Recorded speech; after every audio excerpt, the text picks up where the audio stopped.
नमस्कार दोस्तों, आज के हमारे इस वीडियो में हम आपको 4 चिड़ियाओं की एक बहुत सुंदर कहानी सुनाने वाले हैं।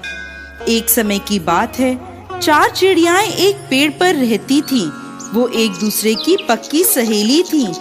कार्तिक शुरू होने से पहले एक चिड़िया ने 2 औरतों को बातें करते सुना।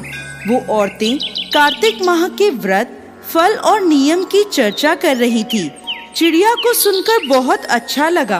उसने अपनी सहेलियों को कार्तिक स्नान के लिए तैयार कर लिया। अब चारों चिड़ियाएं कार्तिक माह में गंगा जी के किनारे एक पेड़ पर रहने लगी। गंगा जी में नहाती, पूजन और व्रत करती। ऐसे ही पूरा कार्तिक माह बीत गया।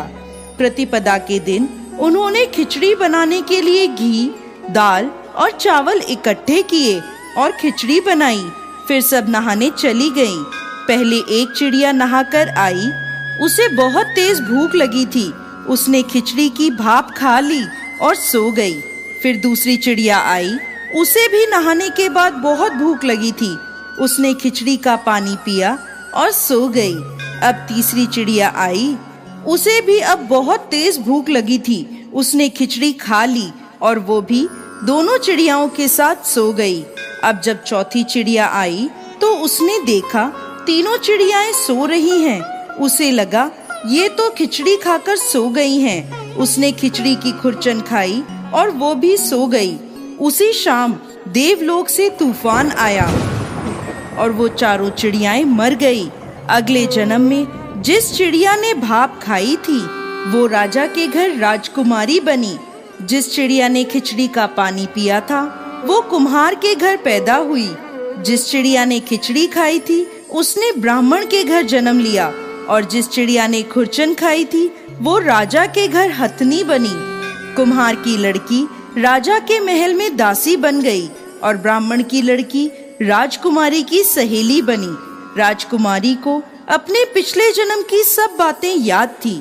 राजकुमारी का विवाह हुआ। जब वो विदा हुई तो राजा से बोली कि मैं अपनी सहेली और दासी को साथ ले जाऊंगी। राजा ने कहा ठीक है।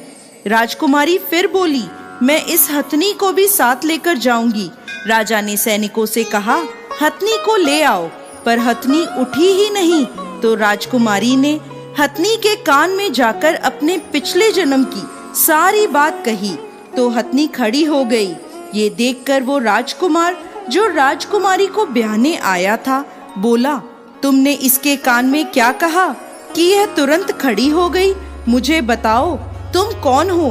राजकुमारी ने उस राजकुमार को अपने पिछले जन्म की सारी बातें बता दी।